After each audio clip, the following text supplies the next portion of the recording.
friends, Krista here. Thanks for stopping by Books and Jams. Today I'm finally wrapping up middle grade March. I am so excited to say that I completed my book a day challenge. I read 31 books in the month of March. 30 of them were middle grade books and only one was an adult book. And it was crazy and hard at times, but I did it. I successfully completed this challenge and now I never have to do it again. Before I get into the last 11 books that I read during the month of March, I just wanted to say a big, huge thank you to all of you who participated, for those who made videos, for those who posted on Instagram, for those who even picked up one middle grade book. Thank you so much for making this year, only the second year of middle grade March, a huge success. Katie and I have absolutely loved watching all of you get so excited about reading middle grade books. Some of you have explored this category that you haven't visited since you were a middle grader yourself.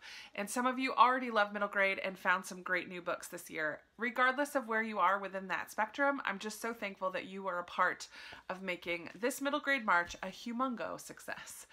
That being said, I do have 11 books here to talk about, and these were the last ones that I read during the month, and some of my favorites from the month are in this stack.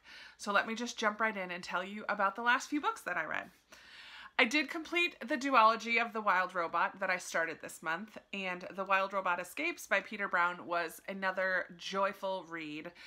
In this book, we continue to follow Roz, who we met in the first book, The Wild Robot, and her adventures. I can't really tell you much about this one, except to say that at some point she ends up in the human world and wants to make her way back to the island where we found her in the first book. And so it's a little bit different than the first one, but very, very sweet, just the same as the first one and a lot of fun. Then I read a book that is written kind of in diary format. Obviously, it's called The Night Diary. This is by Vera Hiranandi. This was an interesting read. In this book, we follow, I forget her name now, Nisha, and just before her 12th birthday she receives this journal and she begins to write in this journal letters to her mom who died giving birth to Nisha and her twin brother. So she never knew her mother, and as she's going through these experiences in this book, she's writing them to her mom. So dealing with grief and becoming a young woman without her mother present is a big part of this book. But also, this is historical fiction about a part of the world that I have not read very much about. So Nisha and her family live in India, but when India stops being a British colony, the part of India where she lives becomes Pakistan, and her family are Hindu, but Pakistan wants to be a Muslim country. So it wants to separate from India. So there's a lot of religious conflict, a lot of fighting, a lot of people dying, and they have to ultimately become refugees to escape to India where they can live peaceably and practice their religion. So it's very interesting about an area of the world and a group of people that I just haven't read very much about. So I really appreciated that. And I also appreciated the dealing with grief, just a little bit of a coming of age. I thought it was an interesting way to share about those events by seeing them through the eyes of this 12-year-old girl and her brother. I'm glad that I read that one, loved it. Then I read another book in verse called Unbound by Anne E. Berg.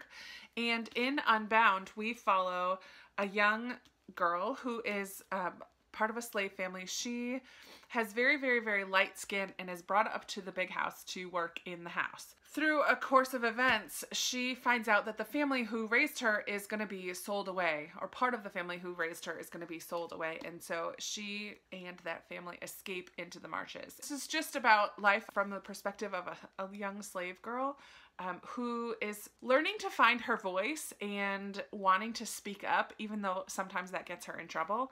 I did listen to this one on audiobook and I really liked the audiobook. I did try to read a bit of it in the library book since I do have it, but I liked the audio better. It's written in a bit of a southern dialect, and I just found that to be more compelling to listen to than to try to read and try to do that dialect within my own mind. That wasn't working for me. So I really liked the audio of this one. I thought this was fantastic. I really have been connecting with books in verse, like I said before. The next I read Louisiana's Way Home by Kate DiCamillo. This is my second Kate DiCamillo for the month. and I love her. And Louisiana, I met when I read Raimi Nightingale in the middle of the month, and Louisiana is one of Raimi's friends. Beverly is the third friend, and I believe we're getting a book from Beverly's perspective coming out towards the end of 2019. You don't need to read them in order, however, they each stand alone, but the events of Louisiana's Way Home do happen after the events of Raimi Nightingale. Louisiana lives with her grandmother, and her grandmother is very strange, and one night packs up Louisiana and takes her away from the town where they've been living without giving any kind of explanation. Louisiana is being pulled away from her friends and is really, really frustrated and wanting to find her way to home, and has never really had a home to speak of. So this is just Louisiana's story. Louisiana herself is pretty quirky. It's a super short book, and I absolutely love Kate DiCamillo. She writes such fun characters in such a beautiful way, and I loved this book. Next is probably one of my favorites of the month, if not my ultimate favorite. And I'm so thankful because it's the book that Katie and I picked for the group read, and so many of you loved it as well, and that is Sweep, The Story of a Girl and Her Monster by Jonathan Auxier. This was such a beautiful book. I'm so glad. Katie and I were so nervous picking another group book because last year when we did The Girl Who Drank the Moon, that was a big hit with most people. And so we're like, how are we going to match up with that? And I'm glad that Sweep ended up being a big hit for people as well.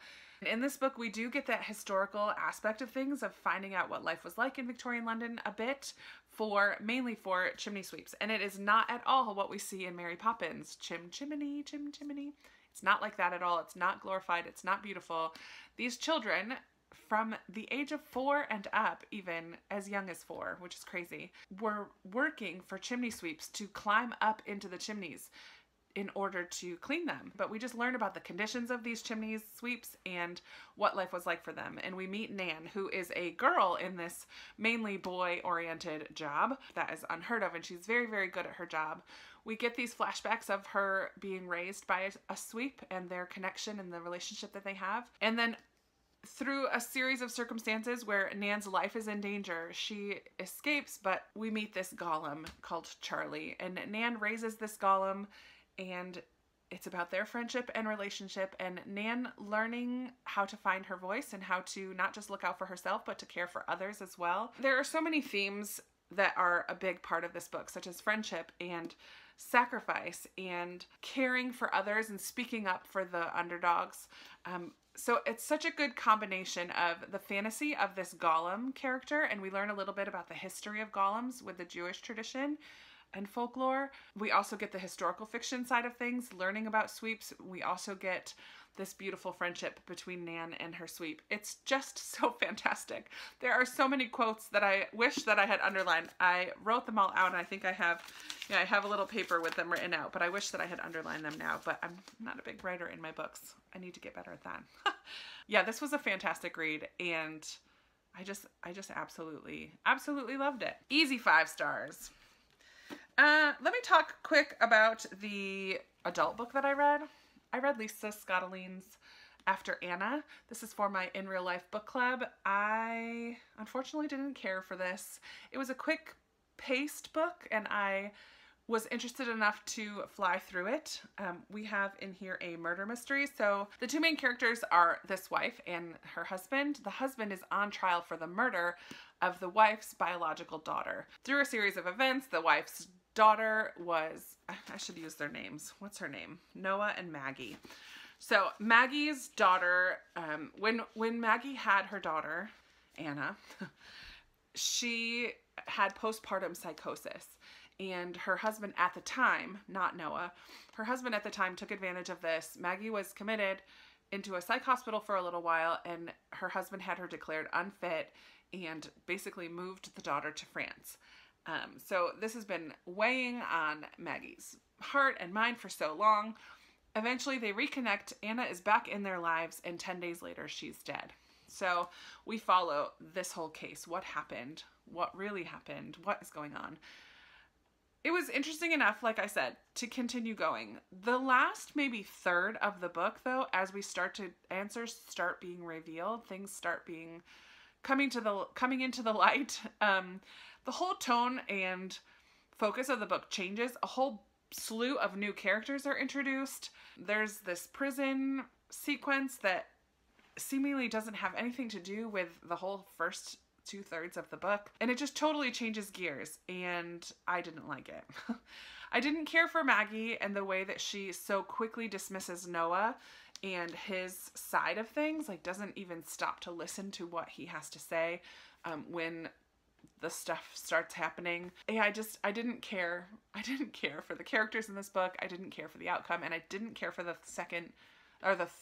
last third of the book. I just felt like it changed too much. So I would probably just give it 2 or 3 stars. I don't know.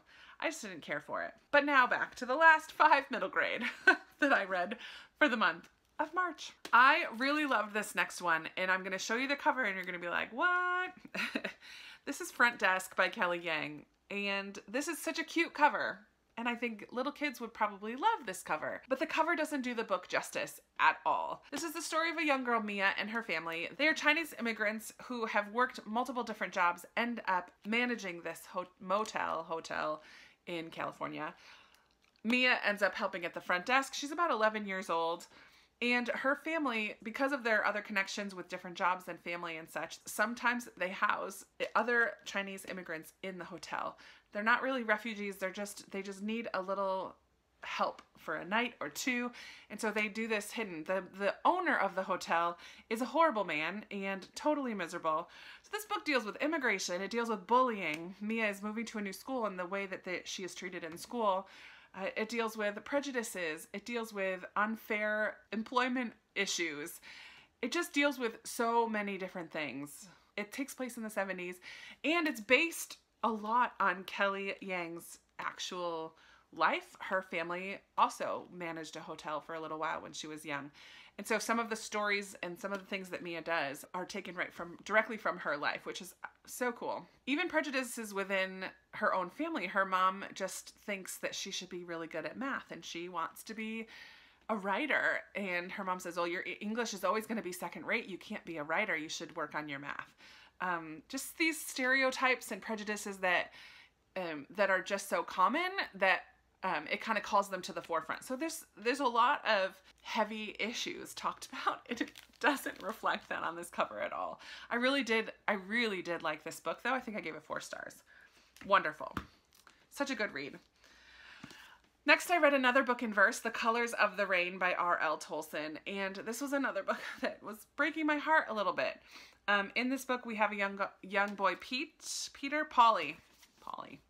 We have a young boy, Polly, whose dad dies near the beginning of the book, and we don't know the whole story until the book kind of goes on, but Polly has a lot of anger and a lot of resentment regarding the situation of how his dad passed away. This book takes place in Texas, in Houston, when in the 70s, I believe, when desegregation of schools is happening. And a lot of people are not very happy about that. And so there's a lot of riots and protests and things like that. And Polly learns that his dad, part of the reason why his dad died is that he stood up for one of his good friends who was a black man.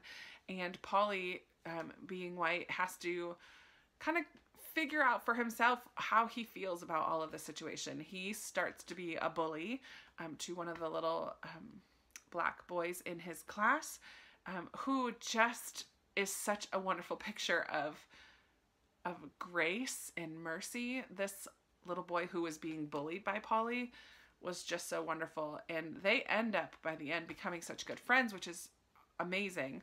Yeah, I really liked this one as well. This one was sent to me by Little Bee Publishers, and I did give away a copy of this earlier in the month, and it's really good. So if you get a chance to look up this one, The Colors of the Rain, I would highly recommend it. And it is written in verse. So yeah, it's a quick read, but really good. Deals with a lot of racial issues and historical to a degree as well. Really liked it. The last book in verse that I read is The Crossover by Kwame Alexander, and this one did win a Newbery Medal. This was probably my least favorite of the books in verse that I read this month, though, which is funny because it's one that won an award. This, however, was the most lyrical or musical, which I did appreciate.